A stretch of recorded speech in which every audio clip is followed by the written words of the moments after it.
Very good morning to all of you. आज हम लोग बात करेंगे अपने चैप्टर बायोलॉजिकल क्लासिफिकेशन में किंगडम फंजाई के रिमेनिंग पार्ट के बारे में।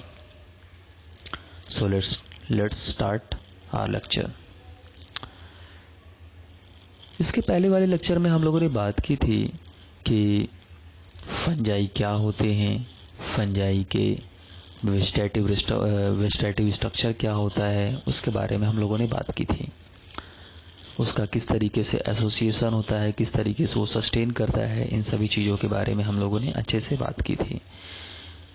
तो आज हम लोग बात करेंगे कि फंगस किस तरीके से अपनी ग्रोथ करते हैं, मतलब अपनी नंबर्स को बढ़ाते हैं। Means mode of reproduction. Basically we are talking about the mode of reproductions done or seen in fungi.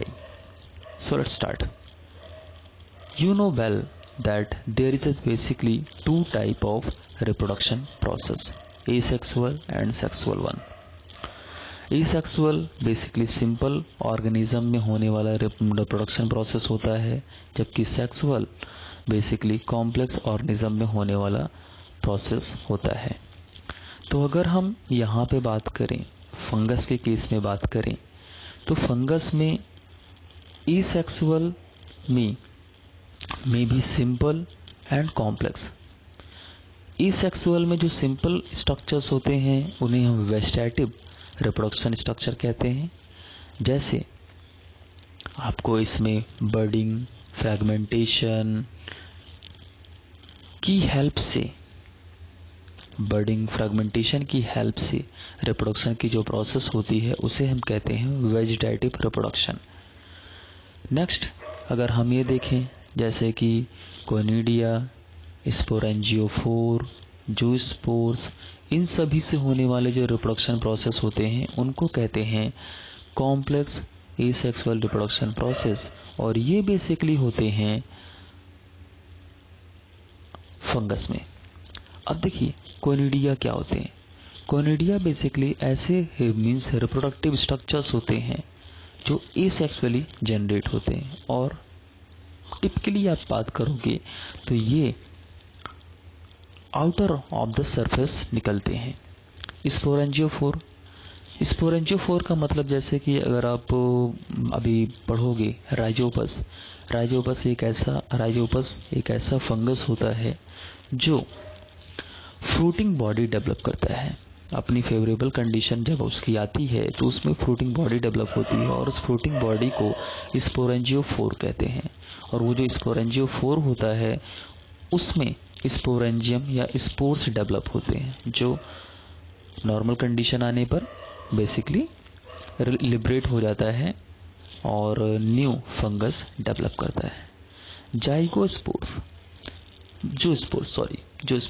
Zoospores basically flagellated body होती हैं, मतलब ये मोटाइल स्ट्रक्चर्स होते हैं और इनकी हेल्प से भी एसेक्सुअल स्ट्रक्चर्स रिप्रोडक्शन प्रोसेस होती है।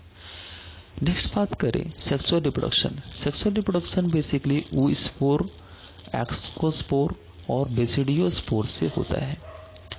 अब देखिए oospores, एस्कोस्पोर्स और बेसिडियोस्पोर्स ये बेसिकली डिफरेंट कैटेगरीज जो हम आगे पढ़ेंगे फंगस की, उसमें पर्टिकुलर जीनस में मिलने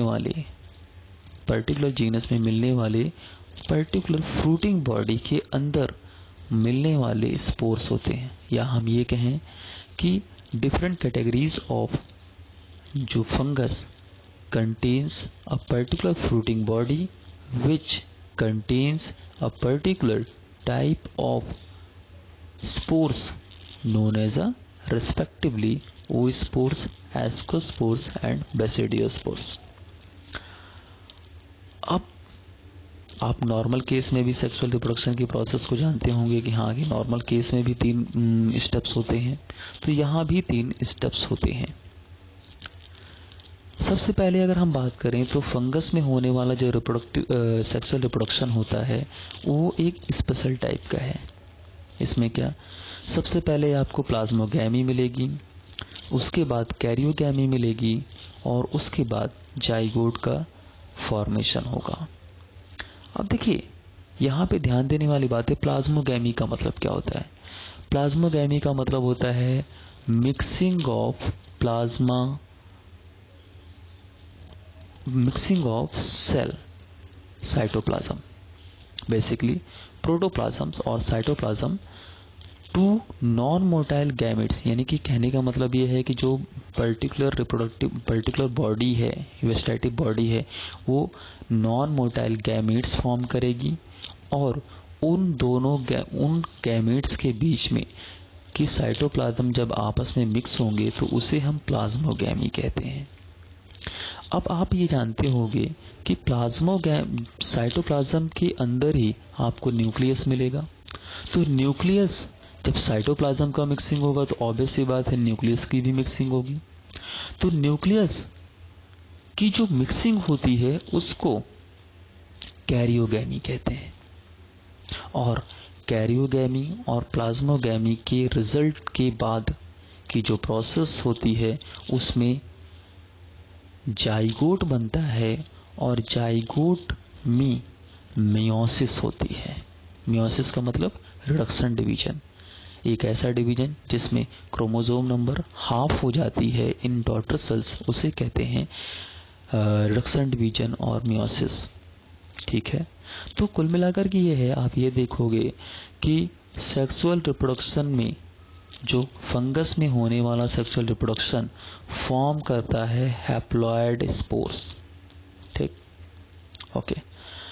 अब बात ये आती है कि यहाँ पे जो कैरियोगैमी हो रही है, कैरियोगैमी में बेसिकली टोटल फ्यूजन नहीं होता। टोटल फ्यूजन, न्यूक्लियस का टोटल फ्यूजन नहीं होता। दो nucleus side by side arrange हो जाते हैं, तो इस कंडीशन को डाई कैरियन कहते हैं। क्या कहते हैं? डाई कैरियन कहते हैं। और इस कंडीशन को डाई कैरियन कहते हैं और इस फेज को जिसमें ये प्रोसेस हो रही है उसे डाई कैरियो फेज कहते हैं। ठीक है, ओके। अब हम लोग तो बेसिकली डाई कैरियोफेज क्या है? डाई कैरियोफेज एक बहुत इंपॉर्टेंट फीचर होता है फंगस की सेक्सुअल रिप्रोडक्शन साइकिल में। ठीक है, ओके। अब तो हम इसको एक बार फिर से रिवाइज कर लेते हैं, क्योंकि रिवाइज कर लेते हैं। तो बेसिकली फंगस में जो मोड ऑफ रिप्रोडक्शन है वो एसेक्सुअल और सेक्सुअल मोड ऑफ रिप्रोडक्शन को शो करते हैं। एसेक्सुअल मोड सिंपल और कॉम्प्लेक्स हो सकते हैं। तो सिंपल में बर्डिंग, फ्रेगमेंटेशन, एटीसी इस तरीके की मेथड की हेल्प से वो अपने नंबर्स को इंक्रीज करते हैं। और कोनिडिया फॉर्मेशन, स्पोरेंजियोपोर फॉर्मेशन, जियोस्पोर्स फॉर्मेशन की हेल्प से ये कॉम्प्लेक्स एसेक्सुअल रिप्रोडक्शन शो करते हैं। ठीक है, और सेक्सुअल मोड ऑफ रिप्रोडक्शन में क्या होता है कि पर्टिकुलर इंडिविजुअल में फ्रूटिंग बॉडी डेवलप होती है और वो fruiting body process sexual cycle के थ्रू स्पोर्स या हैप्लॉइड स्पोर्स डेवलप करते हैं। सो आई होप आपको ये समझ में आया होगा। Thank you so much.